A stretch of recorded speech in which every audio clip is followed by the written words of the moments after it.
You guys to tell me a little bit about yourselves. So how many of you have some cattle at home? Okay, good chunk of you. Cow, calf? All right. Do any of you do a little bit of livestock judging? Ah, there's a few of you there too. Okay. Well, good. So I'm going to pick on some of you, okay? Because I'm going to hope that you guys have talked a little bit about evaluating animals on a live basis. You kind of know what the parts are and where to look at things. Some of you aren't as advanced and maybe haven't seen some of those things.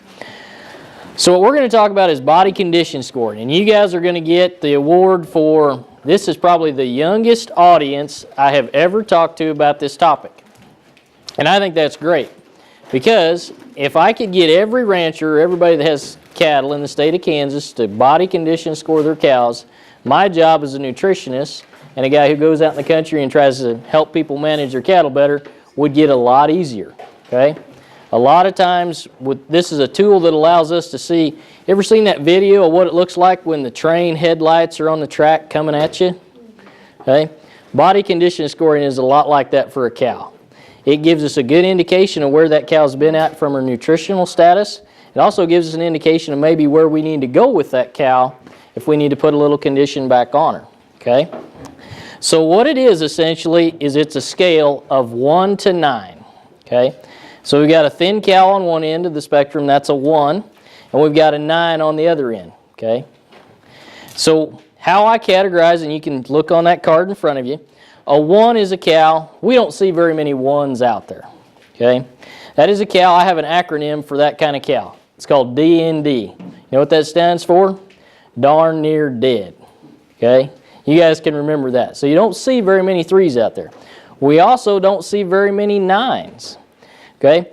If you can imagine the heaviest, fattest, lumpiest cow you could ever imagine, that's a 9. In fact, about every academic or person I've ever seen give a talk on body condition scoring uses the same cow that we found the picture of on the internet. Okay? And she probably has a genetic disorder that makes her deposit fat in some odd way. I'm not sure. But anyway, we don't see very many of those cows. So the cows that we see a lot of, for me anyways, in production settings are going to be cows that are in 3, 4, 5s, and 6s. Okay? All right. So one of the things I like about this system in particular, okay? So we run cows in a lot of different parts of the country, right? There's cows in Nebraska. There's cows in Florida. There's probably even cows across that big pond somewhere. We could use the same system to compare all of those cows and put them on the same scale. So regardless whether I'm talking about a cow in Florida, talking about her body condition score, or a cow in Kansas, I can use the same system. What's also really neat about body condition scoring is it's something that the academic community, colleges and universities, really kind of, I think, started from a research basis. We needed a way to evaluate cows, and it's crossed over to be probably one of the best production tools we have that we can use on the ranch to manage cows. Okay? So regardless of where I'm at, I can use the same system to look at cows and see where they're at. Okay? Where I see myself using it a lot is I work with some operations. You guys might have some of them, maybe in your home operation, where you've got some cows that are maybe they live somewhere down in Oklahoma or Texas. You may have some other cows that live up in Nebraska. You've got different people managing those cows. So how do you make a comparison between those two cows in that environment? Well, body condition scoring is a way we can do that. So hopefully if we do our job right, the manager who's looking at those cows down in Oklahoma, okay, his 5 is the same as that cattle manager that's managing those group of cows up in Nebraska as a 5. Sometimes in this part of the world we ship cows out of state, right? When it gets dry, maybe we don't have grass, we ship a few cows north. It's a great way for us to look at those cows. Okay? The other thing with body condition scoring, does a cow need to be in good shape to breed back and have a calf? Absolutely. That cow's condition is a lot like her fuel gauge, her gas tank. We need to know whether it's on empty or whether it's on full. Okay? And so body condition score gives us a way that we can do that. Okay? There's a lot of different opinions about when we need to take body condition scores on cows. For me, I think there's 2 that I really like. One is body condition score at calving. So some of you have probably got a few calves on the ground right now. What's that body condition score at calving going to tell us? You guys have any indication there? Well, if that cow's thin, Is she going to come back into heat and cycle and get bred? Probably not. It's going to take her a little bit of time to do that.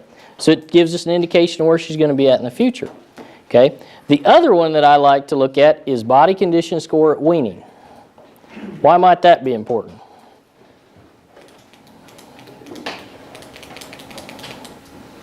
Somebody in the back, I'll just have to pick on you. Any chances? Any takers? Well, should we just wean the calf? So what's coming if she calved in the spring? Winter, right? So if she's thin coming into winter, how's that going to affect her down the road? It's going to be pretty tough for her to put on weight if she's thin. So that's also an opportunity if we've got that. Her requirements are pretty low then. We've weaned that calf, okay? So if I need to feed her a little bit of extra, put a little bit of extra condition on her, that's a great time to do it. That's why I like body condition score at weaning. Body condition score at calving is important, but I can't do a whole lot to fix that as a nutritionist. I can't intervene at that point. So I really like the weaning aspect of being able to get in, see what those cows kind of look like, okay? All right, so we talked a little bit about what the scores kind of mean and where they fall, okay? So some of you judge a little bit of livestock, okay? How do we know when cattle are done? How do we know when those cattle are finished? So if we had your feedlot steer up here, okay, where would you look to tell me if you thought that steer had enough condition so that he was ready to go to market? Where does that animal deposit fat? Where's that? Somebody said it, I thought. Well, that's one spot. That's another spot. Where does fat deposit before those two spots? Okay, ribs maybe. I don't know exactly what I heard, but over the furnace over there. But okay. So have any of you ever heard this? How do cattle and animals in general get fat? Okay. I had a judging coach when I was about your age give me this little thing and it kind of stuck with me. So animals get fat front to back and top to bottom. Does that seem accurate, Dr. Carr? Yes, sir. So just keep that, and that's what you're going to, that's what ours use.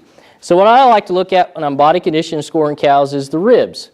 Where does the judge, when he looks at your fat cattle at the fair, where is the first place he kind of goes and feels on that steer? The ribs. The ribs? What's he looking for? Pitch. Fat. Fat? Yeah, there's fat that gets deposited between the spaces of those ribs, right? So he's coming up and he's looking for condition on that cow. Okay, so on your condition scorecard there in front of you, as you look through it, where do the ribs show up? I might have to cheat.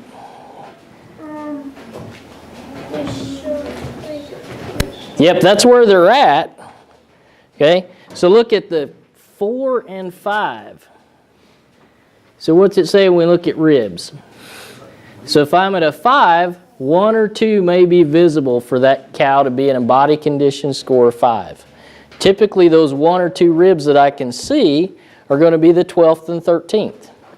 So when we go outside, so I like to give you guys little tools you can use. The first place I look is the ribs.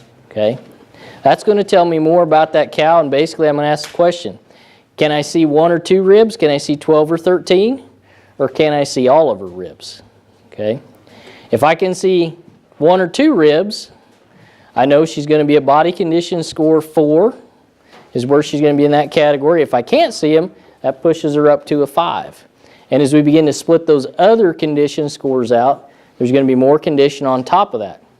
Okay? Well, so what do you guys see on a body condition score of 6 on your card? Yeah, can you see any of those structures like the ribs? No. Okay. So to me, do you guys have replacement heifers or breeding females in your county fairs? Okay. So for me, the ideal condition of a breeding female, okay, and I do think we can over-condition them, okay, is a 6. Okay, why do we pick that 6? Well, that heifer, she's got a little bit of room to grow. She's in good condition. It gives us a little bit of opportunity if maybe we don't get her nutrition right or it's a long, cold, wet winter. We've got a little bit of extra condition to work with. Okay, body condition score 6 cows, to me, you guys ever seen an airplane? 6 and 7 cows look smooth. They look like a picture of an airplane to me. So all those things, they start at the front and they get smooth as they go back.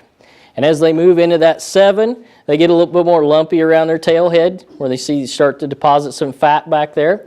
So keep in mind, how do cattle get fat? Which direction? All right, you guys are going to be livestock judges yet. That's all you need to know, and then from there it comes out and splits them out, okay? So, I know you guys like to get up and move around. Do you guys have any questions before we go out and look at a few cows? You guys are getting the Cliff Notes version. Clear as mud, right? So we're going to go outside and we're going to look at some cows. Okay? Take your green card with you. That's your cheat sheet. It's a little bit easier to work through them first because things are a little easier to see. Okay? And then we'll talk about these other two, a little bit maybe some younger heifers down here. Okay? All right. So we got 4 cows. Okay? All right. So what jumps out at you guys first? What did the closest one, it would look kind of like a 3 or 4.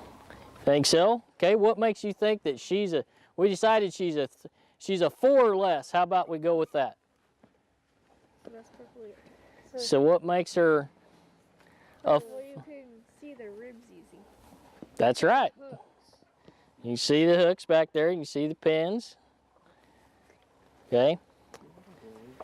So what if we said maybe we want to push her down to a 3? What structures would we be looking at on our card? Hey? No back. Yeah, does she have any condition up around her tail head? No. We can see a few more ribs in 12 or 13, right, than those last 2. Okay. She has the purple tag. I think that's the one we're talking about. I think she's the only one out there that's got 2 purple tags. Maybe she'll turn around, okay? So we can decide we can see all the ribs, but what else can we see on really all 4 of these cows that are out here? Well, the 6344. Okay. She looks kind of like a 4. Because you can see more than 2 or more ribs. What can you see up along their back?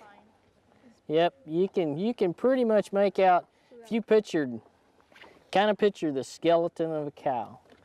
And we call some of those, I call them the transverse processes that come off, those little knobs that are coming off the back of her backbone. Okay, we can see those, we can start to visualize those in all of those cows out there, right? So you guys kind of picked up on that. Okay. So now the other thing with body condition score, okay, so all these cows I would call them about the same, okay. They're all a 4 or less. We can see easily see 12th and 13th rib. We can see more than that on a few of them. We can see most of the detail along their spines. There might be one we'd put in there as a 3.5, okay.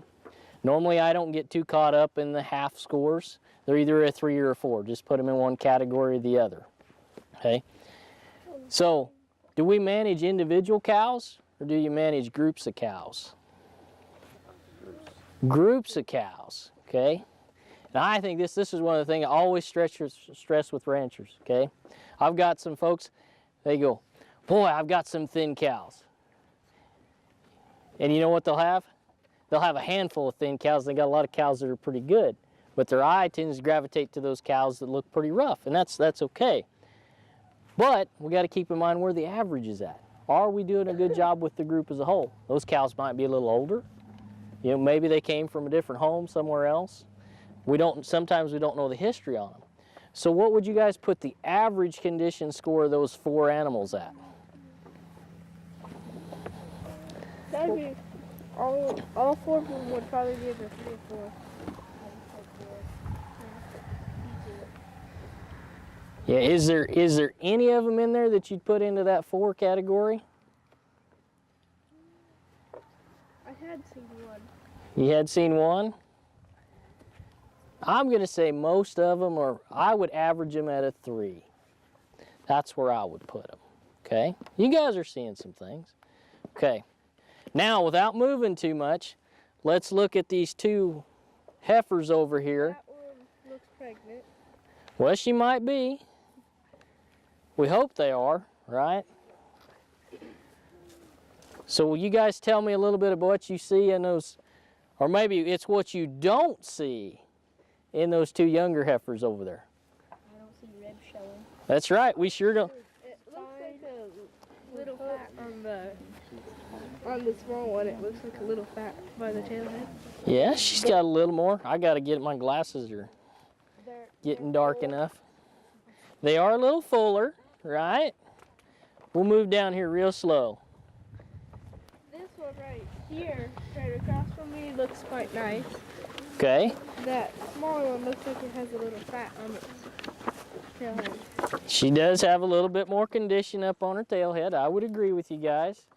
She's going to come take a look. Okay. But we don't see that 12th and 13th rib, do we?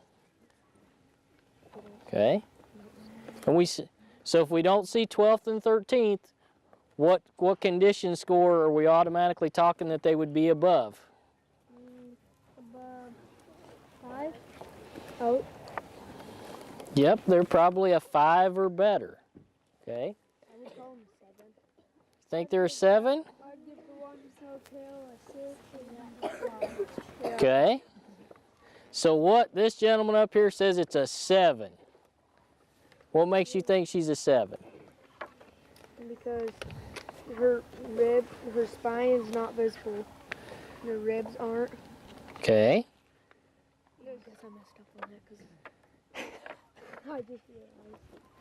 Yeah, she's not quite smooth yet. Okay. Here's the other thing. Those cattle have a little bit of hair on them. Yeah. Yeah, they sure do. Okay. Body condition scoring, just like a lot of other things, is always subjective, right? Okay. One of the challenges we have to do is we have to look through all that winter hair. Okay. And black-hided cattle in the winter that have got a lot of hair, they're a little tough to see. They'd look a lot different if it was a cold, wet, rainy day. That hair was all kind of matted down. So picture that. Are they really going to be that smooth to put them up into a 7? I'd say probably a 6. Okay.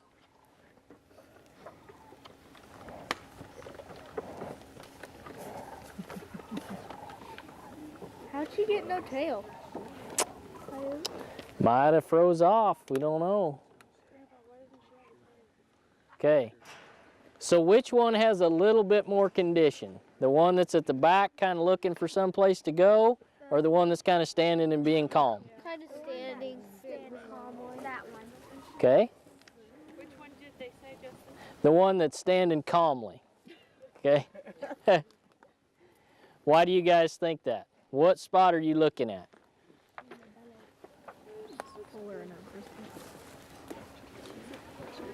Look more towards the top.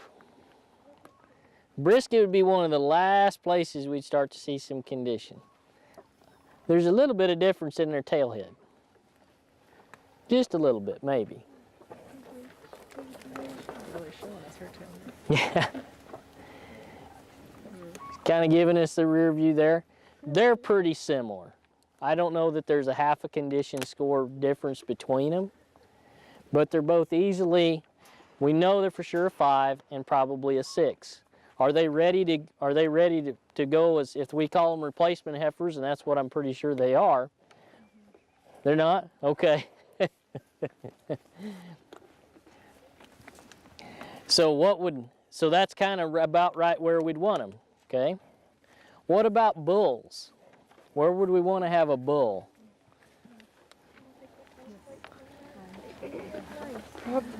Dad's in the back of the room. Where would you want a bull to be ready to go to work at in the spring? What the cow? 7 or 8? About a 5?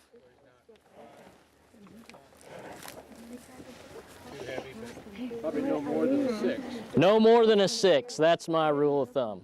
And the reason I say that is just, we don't want him over conditioned, but we want him to have a little bit of condition because the summer's going to wear him down just a little bit as he goes through the breeding season.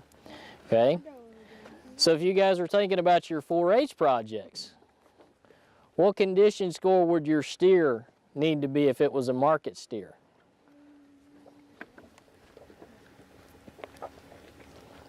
Not all at once. We kind of changed it, didn't we? Now that hits home a little different, right? Anybody have a steer at home yet they're going to show? Yeah, a few of you. Okay. Where do you think that steer should be when he's ready to go to the show? 6 or 7. 6 or 7. For sure a 6 and probably a 7. I'm not sure that I've ever looked at fat cattle, but they would probably be a 7 on my scorecard pretty easily. We'd want to start to see that fat deposition over their ribs, maybe just a touch of fat through their tail head, maybe getting a little bit full through the brisket. Okay. How do cattle get fat again? Eating a lot. Well, that's how they get fat, but where do we look for the fat on them? Top to bottom, front to back. Okay. All right. So here's your challenge, okay? Dad or mom, they see their cows every day, right? Okay? You guys have been taught how to do body condition scoring, okay? So you guys, as you go out, anybody feed cake at home? Yeah. All right? The best time to look at cows, feeding and put a body condition score on them, because you got to be able to do it on the move, right? Because that's where the tool's at, okay? Roll that line of cake out, and then turn around and drive back through those cows. Get your Big Chief tablet. Put you a 3, a 4, a 5, and a 6 there. Hopefully no 10. What's that? Hopefully no 9. Hopefully, I don't think there's very many 9s. Hopefully there's not very many 1s. Okay, and then you make you a mark in each one of those columns. And then you turn it, and you got a graph, right? You guys have seen graphs in school, right? Okay, if you turn that piece of paper up like that, and you got your few 3s, you got 4s, hopefully you got a few more 5s, a few 6s, and then maybe you got a few 7s over here. And what you'll have is that nice bell-shaped curve. That's pretty ideal. That's where it gets neat. You can take that paper, you got your columns, and turn it. That's what you're looking for, okay? That's what I ask all my ranch managers to kind of do. Is twice a year they're going to take those cows, look at them, turn that sheet, and we want to see that nice distribution that's pretty even, where we got a few thin cows, we got a lot of cows that are going to be in the 5 or 6 range, maybe a few cows that are a little on the edge of the 7. When we see the light of the train coming down the tracks, that's when we got a lot more cows that are in that 3 or 4 condition, and we don't have that large group centered around the 5s or 6s. So you guys know how to do it. You can take it home, show mom or dad, write it down, turn it into a record, okay? Think about your 4-H steers. I know in a lot of county fairs, sometimes what we see is a lot of steers that, just the way it goes, how many of those steers are really ready to go to the locker plant? No. Yeah, and a lot of times that's because you guys don't have too many opportunities to weigh them. But you can tell a lot by just looking at where the condition's at on that steer. Better yet, you can walk down that alleyway when you got your steers tied and look at the other people, and you can do a pretty good idea how those steers are going to rank just by seeing them standing there and looking at the condition on those cattle. So, does that make sense to you guys? It's a really, really simple tool. It's a good tool. Probably one of the best ones we have in terms of managing cows. So, I'm glad you guys are all here today. I agree with Dr. Carr. It's great to see this many young people getting excited about being around cattle, about being around livestock. Some of you, I heard the conversation, might go study animal science somewhere. And I hope some of these things will carry forward for you guys as you go down the road.